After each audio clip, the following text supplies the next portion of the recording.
नमस्कार दोस्तों, हम पढ़ रहे थे संस्कृत के इतिहास और आज ये हमारा पहला वीडियो है संस्कृत इतिहास का। और आज हम देख रहे हैं संस्कृत इतिहास के बारे में सामान्य जानकारी। जल्दी से हम आगे बढ़ेंगे और ये इतिहास की पहले सामान्य जानकारी देख लेते हैं। ठीक है, संस्कृत है जो सभी भाषाओं की क्या है, जननी है। मैं यहाँ एक बात लिख रहा हूँ। संस्कृत भाषा सर्वभाषा भाषाण जननी। ठीक है, संस्कृत भाषा है जो कि सभी भाषाओं की जननी है। और संस्कृत भाषा को किस किस नाम से जाना जाता है, तो देखिए, संस्कृत भाषा को देववाणी, सुखावाठी, सुखाणी और देव भाषा, सुर भाषा, सुर भारती। ठीक है, इन सभी नामों से संस्कृत को जाना जाता है। ठीक है, ऐसा क्वेश्चन बन सकता है कि निम्नलिखित में से संस्कृत भाषा को किस नाम से नहीं जाना जाता है, तो तीन ऑप्शन इन्हीं में से होंगे और एक ऑप्शन कोई अदर होगा तो आपको उस पर टिक करना है। ठीक है, अब देखते हैं संस्कृत में अगर हम बात करते हैं प्राचीन ग्रंथों की तो हमें वेद मिलते हैं। तो वेद कितने हैं?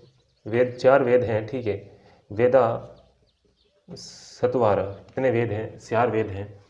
और 4 वेद कौन कौन से हैं, आइए देख लेते हैं। और ये 4 वेद, ठीक है, 4 वेद कौन से? नंबर 1 ऋग्वेद, ऋग्वेद, यजुर्वेद, सामवेद और अथर्ववेद। ये 4 वेद हैं। ठीक है, यजुर्वेद को जो कि जादू टोनों से संबंधित वेद हैं और ऊपर वाले 3 वेदों को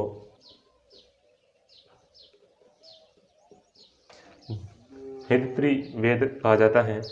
ठीक है, अब वेदों के बाद जो संस्कृत के इतिहास में हम बात करें तो आती है वेदांगों की। ठीक है, थोड़ा मैं इसे पीछे की ओर कर लेता हूँ।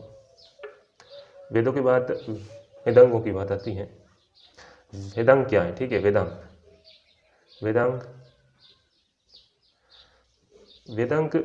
6 होते हैं। कितने होते हैं? 6 वेदांग। ठीक है, कौन कौन से होते हैं, लेकिन पहले हम देख लेते हैं कि वेदांग किसे कहते हैं। ठीक है, वेदों का पूर्ण रूप से समझने हेतु ये वेदांग बनाए गए थे। ठीक है, वेदों को पूर्ण रूप से समझने हेतु वेदांग बनाए गए थे। यानी कि वेद को जानने में सहायक अंग। ठीक है, जो हमको वेद में जानने के लिए जो हमारे सहायक अंग हैं वो क्या है? वेदांग है। ठीक है, वेदांग कितने हैं? 6 वेदांग हैं। कौन कौन से हैं, अभी यहाँ लिख देता हूँ। 6 वेदांग कौन कौन से हैं? ठीक है, नंबर एक कौन सी है? शिक्षा।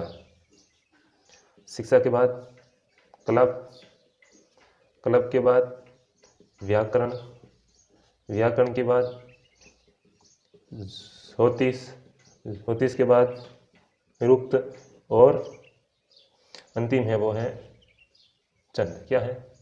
छंद। ये है। तो इसे और किन नाम से जानते हैं? जैसे कि सर्वश्रेष्ठ वेदांग माना जाता है या प्रमुख वेदांग व्याकरण है। ठीक है, मैं यहाँ नंबर भी लगा देता हूँ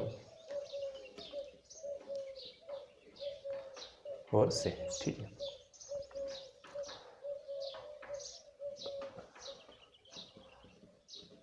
जो शिक्षा का है इसे कहते हैं, जो शिक्षा का वेदांग है इसे कहते हैं हराणतु।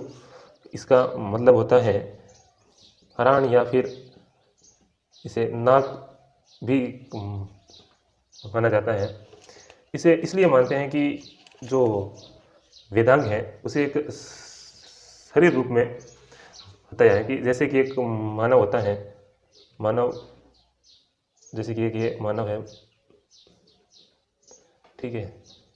तो जो ये कान है, कान तो किसको बताया है? ये शिक्षा को, ठीक है, शिक्षा को कान बताया है।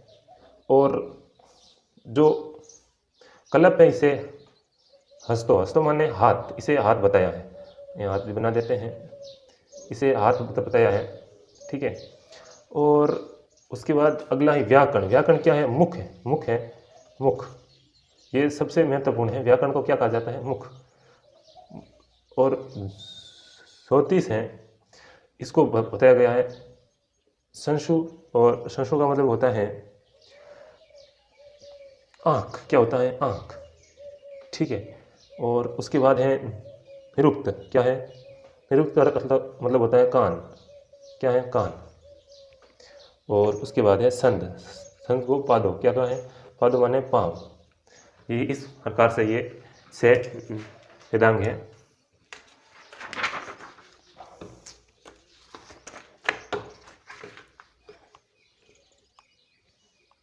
अब देख लेते हैं हम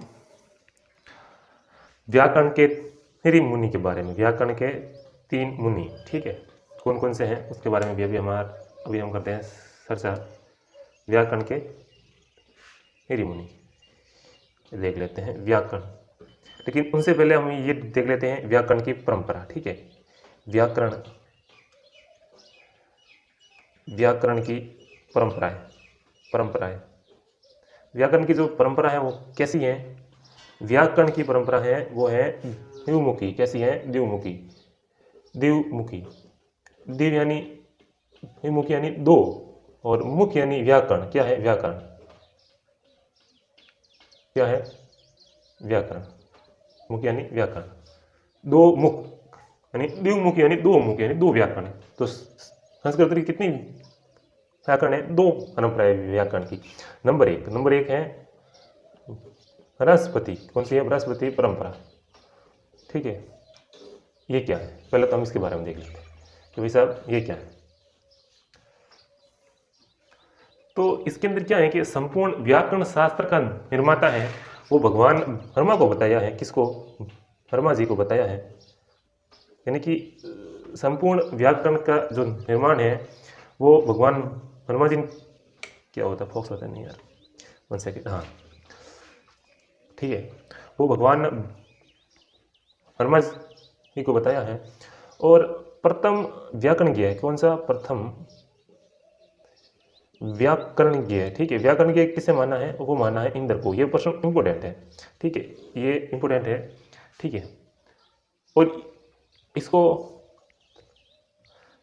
ने कांत्र भी कहा जाता है। क्यों कहा जाता है? क्यों? ये कठिन है। कौन सा? ये कठिन व्याकरण, इसीलिए कठिन व्याकरण, ठीक है। ये तो बात होगी हमारे इसकी। और इसमें प्रथम जो इसमें मैं एक बात और ऐड करना चाहूँगा। ये जो प्रथम प्रवक्ता है वो बृहस्पति को माना। किसको? बृहस्पति को, ये ठीक है। और दूसरी परंपरा है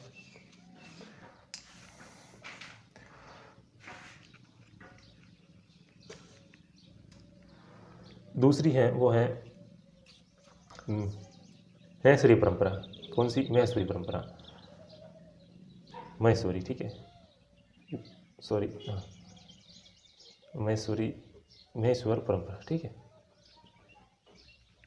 इसमें जो भगवान महेश्वर को ही व्याकरणीय माना है, ठीक है। यानी कि जो व्याकरण है, जो व्याकरणीय है वो भगवान महेश्वर को माना है। और इसे पाणिनि परंपरा भी कहते हैं। इसी को क्या कहते हैं? इसी को ही क्या कहते हैं? पाणिनि परंपरा, ठीक है। पाणिनीय परंपरा, ठीक है। पाणिनीय परंपरा भी कहा जाता है। महेश्वरी सूत्र के माध्यम से पाणिनि को व्याकरण का क्या होता है? ज्ञान होता है, इसीलिए इसे पाणिनि परंपरा भी कहा जाता है। ठीक है,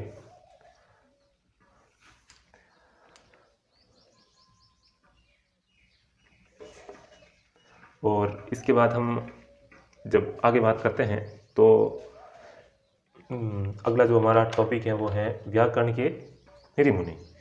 तो आज के लिए इतना ही।